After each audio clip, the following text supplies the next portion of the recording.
I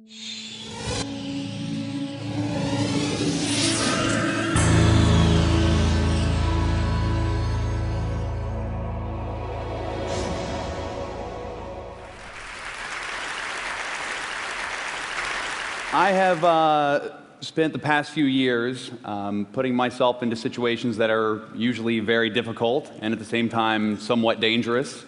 I went to prison. Difficult. I worked in a coal mine. Dangerous. I filmed in war zones. Difficult and dangerous. And I spent 30 days eating nothing but this. Fun in the beginning, a little difficult in the middle, very dangerous in the end. In fact, most of my career I have been immersing myself into seemingly horrible situations for the whole goal of trying to examine societal issues in a way that make them engaging, that make them interesting, that hopefully break them down in a way that make them entertaining and accessible to an audience. So when I knew I was coming here to do a TED Talk that was going to look at the world of branding and sponsorship, I knew I would want to do something a little different. So as some of you may or may not have heard, a couple weeks ago I took out an ad on eBay.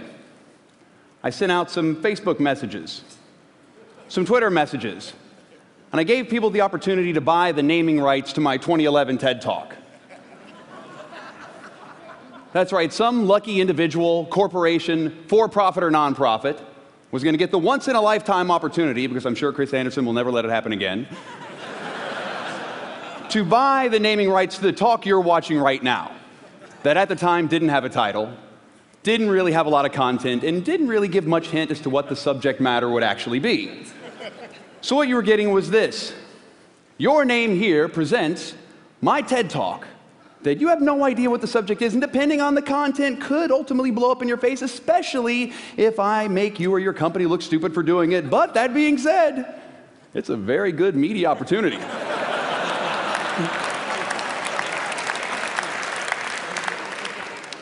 You know how many people watch these TED Talks? It's a lot. That's just the working title, by the way. So, even with that caveat, I knew that someone would buy the naming rights. Now, if you'd have asked me that a year ago, I wouldn't have been able to tell you that with any certainty. But in the new project that I'm working on, my new film, we examine the world of marketing, advertising. And as I said earlier, I put myself in some pretty horrible situations over the years. But nothing could prepare me. Nothing could ready me for anything as difficult or as dangerous as going into the rooms with these guys.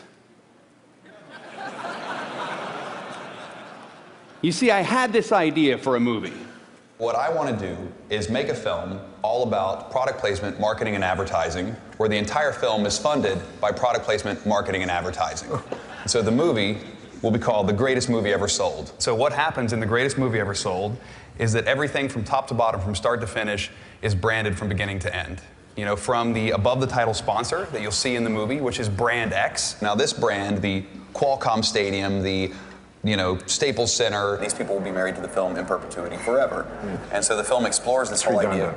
It's what? It's redundant. In perpetuity forever. I'm a redundant person. Yeah. That was more for him. It was in perpetuity, period, forever. But not only are we going to have the Brand X title sponsor, but we're going to make sure we sell out every category we can in the film. So maybe we sell a shoe and it becomes the greatest shoe you ever wore, the greatest car you ever drove from The Greatest Movie Ever Sold. You know, the greatest drink you've ever had, courtesy of The Greatest Movie Ever Sold. So the idea is beyond just showing that brands are part of your life, but actually get them to finance the film? Is that? Get them to finance the film, and actually we show the whole process of how does it work. The goal of this whole film is transparency. You're going to see the whole thing take place in this movie. So that's the whole concept, the whole film, start to finish, and I would love for CEG to help make it happen. Yeah, you know, it's funny, because when I first hear it, it is the ultimate respect for an audience. I don't know how receptive people are going to be to it, though. Do you have a perspective, or do you? I don't want to use angle because that sort of has a negative connotation. But do you sort of know how this is going to play out? No idea. How much money does it take to do this? 1.5 million. Okay. I think that you're going to have a hard time meeting with them, but I think it's certainly worth pursuing a couple really big, obvious brands. Who knows? Maybe by the time your film comes out, we look like a bunch of blithering idiots. What do you think the response is going to be? The responses mostly will be no. But is the toughest sell because of the film or is the toughest sell because of me? Both. Meaning, not so optimistic. So can you help me? I need help. I can help. Okay. Good. Good.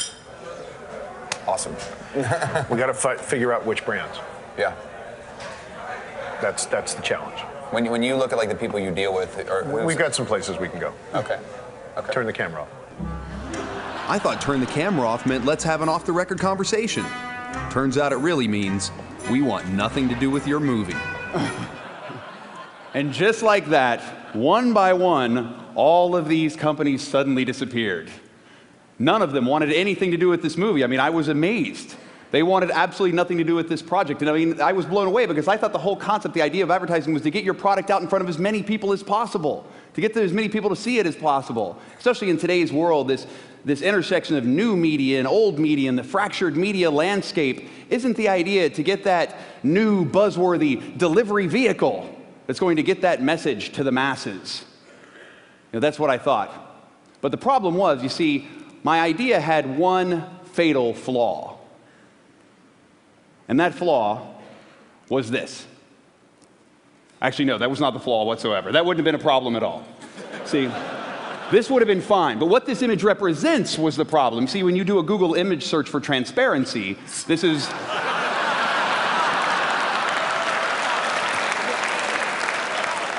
This is one of the first images that comes up. So, I like the way you roll, Sergey Brin. No. This was the problem. Transparency. Free from pretense or deceit, easily detected or seen through, readily understood, characterized by visibility or accessibility of information, especially concerning business practices. That last line being probably the biggest problem. You see, we hear a lot about transparency these days. You know, our politicians say it. Our president says it. Even our CEOs say it. But suddenly, when it comes down to it becoming a reality, something suddenly changes. But why? Well, transparency is scary. Like that odd, still screaming bear. It's unpredictable. Like this odd country road. And it's also very risky. What else is risky? Eating an entire bowl of Cool Whip.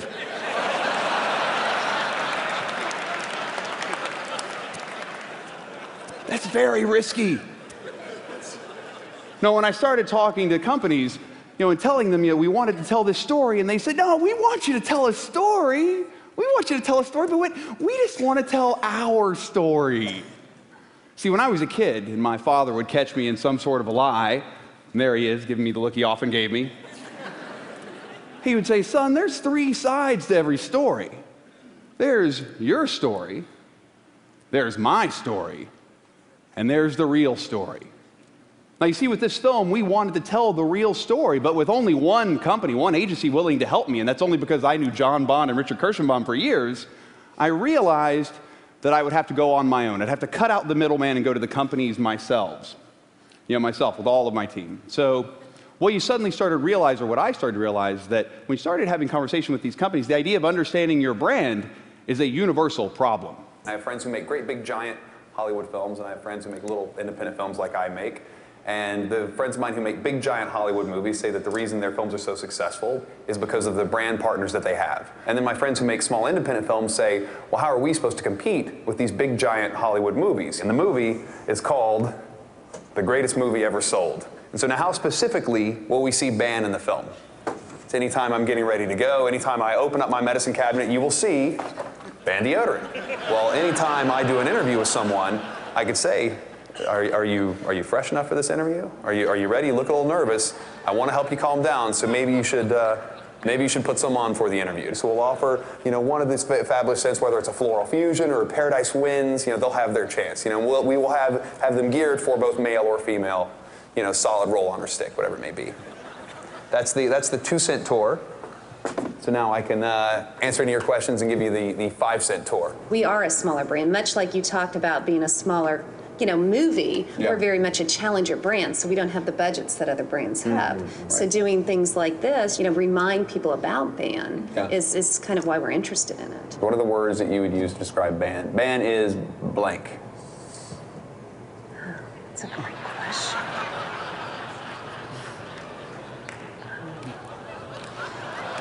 It's a superior technology. Technology is not the way you want to describe something somebody's putting in their armpit. We talk about bold, fresh. Okay. I think fresh is a great word that really spins this category into the positive versus the fights odor and wetness. Right. It's keeps you fresh. Fresh How do all we day. keep you fresher longer, better freshness, more freshness, 3 times fresher, things like that that are more of that positive benefit. And that's a multi-million-dollar corporation. What about me? What about a regular guy? I need to go talk to the man on the street. The people who are like me, the regular Joes, they need to tell me about my brand. How would you guys describe your brand? My brand.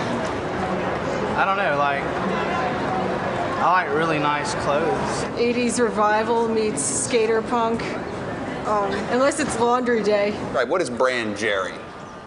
Unique. Unique? I guess what kind of genre of style I am would be like dark glamour. I like a lot of black colors, a lot of grays and stuff like that, but usually I have an accessory like sunglasses or I like crystal and things like that too. If Dan were a brand, he might be a classic convertible Mercedes-Benz. The brand that I am is, I would call it casual fly.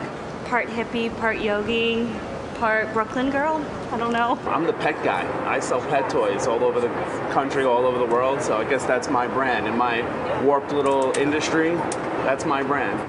My brand is FedEx, because I deliver the goods. Failed writer, alcoholic brand? Is that something? I'm a lawyer brand. I'm Tom. Well, we can't all be brand Tom, but I do often find myself at the intersection of dark glamour and casual fly. And what I realized, I needed an expert. I need somebody who could get inside my head, somebody who could really help me understand what they call your brand personality. And so I found a company called Olson Zaltman in Pittsburgh, who they've helped companies like Nestle, Febreze, Hallmark discover that brand personality. If they could do it for them, surely they could do it for me. You brought your pictures, right? I did. The very first picture is a picture of my family. And so tell me a little bit how it relates to your thoughts and feelings about who you are. These are the people who shape the way I look at the world. Tell me about this world. This world. Well, I think your world is the world that you live in. Like the people that are around you, your friends, your family, the way you live your life, the job you do. Like all those things stemmed and started from one place, and for me, they stemmed and started with my family in West Virginia. What's the next one you want to talk about? The next one, this was the best day ever. How does this relate to your thoughts and feelings about who you are? Is like, who do I want to be? I like things that are different. I like things that are weird. I like weird things. Tell me about the Y phase. What does that do for us? What is the machete? What pupa stage are you in now? Why is it important to reboot? What does the red represent? Tell me a little bit about her. What is it about you that's not who you are? What are some other metamorphoses that you have? To be feared. What kind of roller coaster are you on? Thank you. Thank you. Yeah, thanks for your patience. Great job. Yeah, thanks a lot. All right. Yeah. I don't know what's going to come of this. There was a whole lot of crazy going on in there. The first thing we saw was this idea that you had two distinct but complementary sides to your brand personality. The Morgan Spurlock brand is a mindful play brand. Those are kind of juxtaposed very nicely together, and I think there's almost a paradox with those, and I think some companies will just focus on one of their strengths or the other instead of focusing on both. Most companies tend to, and it's human nature, to avoid things that they're not sure of, avoid fear, those elements, and you really embrace those and you actually turn them into positives for you. It's a neat thing to see. What other brands are like that? The first one here is a classic, Apple, and you can see here too, Target, Mini from Mini Coopers, and JetBlue. Now there's playful brands and mindful brands, those sort of things that have come and gone, but a playful, mindful brand is a pretty powerful thing. A playful, mindful brand. What is your brand? If somebody asked you to describe your brand identity, your brand personality, what would you be? Are you an up attribute? Are you something that gets the blood flowing? Are you more of a down attribute? Are you something that's a little more calm, reserved, conservative? Up attributes are things like being playful, being fresh, like the Fresh Prince, contemporary, adventurous, Edgy or daring like Errol Flynn, nimble or agile, profane, domineering, magical or mystical like Gandalf? Or are you more of a down attribute? Are you mindful, sophisticated like 007? Are you established, traditional, nurturing, protective, empathetic like the Oprah? Are you reliable, stable, familiar, safe, secure, sacred, contemplative, or wise like the Dalai Lama or Yoda? Over the course of this film, we had 500 plus companies who were up and down companies say no, they didn't want any part of this project. They wanted nothing to do with this film, mainly because they had no control. They would have no control over the final product. But we did get 17 brand partners who were willing to relinquish that control, who wanted to be in business with someone as mindful and as playful as myself, and who ultimately empowered us to tell stories that normally we wouldn't be able to tell, stories that an advertiser would normally never get behind. They enabled us to tell the story about neuromarketing as we got into telling the story in this film about how now they're using MRIs to target the desire centers of your brain for both commercials as well as movie marketing. We went to Sao Paulo where they have banned outdoor advertising in the entire city. For the past 5 years, there's no billboards, there's no posters, there's no flyers, nothing. And we went to school districts where now companies are making their way into cash-strapped schools all across America. What's incredible for me is the projects that I've gotten the most feedback out of, or I've had the most success in, are ones where I've interacted with things directly. And that's what these brands did. They cut out the middleman. They cut out their agencies and said, maybe these agencies don't have my best interests in mind. I'm going to deal directly with the artist. I'm going to work with him to create something different, something that's going to get people thinking, that's going to challenge the way we look at the world. And how has that been for them? Has it been successful? Well, since the film premiered at the Sundance Film Festival, let's just take a look. According to Burrell's, the movie premiered in January, and since then, and this isn't even the whole thing, we've had more than 900 million media impressions for this film. That's literally covering just like a 2.5-week period. That's only online, no print, no TV. The film hasn't even been distributed yet. It's not even online. It's not even streaming. It's not even been out into other foreign countries yet. So ultimately, this film has already started to gain a lot of momentum, and not bad for a project that almost every ad agency we talk to advised their clients not to take part. What I always believe is that if you take chances, if you take risks, that in those risks will come opportunity. I believe that when you push people away from that, you're pushing them more towards failure. I believe that when you train your employees to be risk averse, then you're preparing your whole company to be reward challenged. I feel like that what has to happen moving forward is we need to encourage people to take risks. We need to encourage people to not be afraid of opportunities that may scare them. Ultimately, moving forward, I think we have to embrace fear. We've got to put that bear in a cage.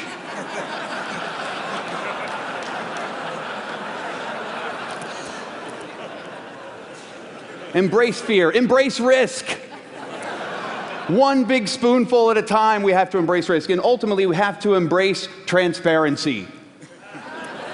Today, more than ever, a little honesty is going to go a long way. And that being said, through honesty and transparency, my entire talk, Embrace Transparency, has been brought to you by my good friends at EMC, who for $7,100 bought the naming rights on eBay.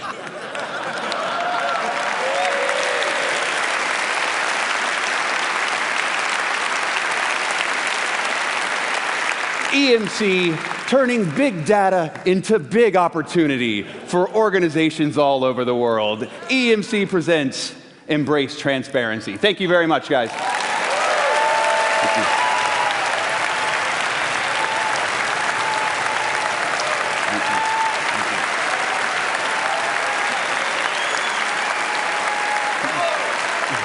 So, Morgan, in the name of transparency, what exactly happened to that $7,100? That is a fantastic question.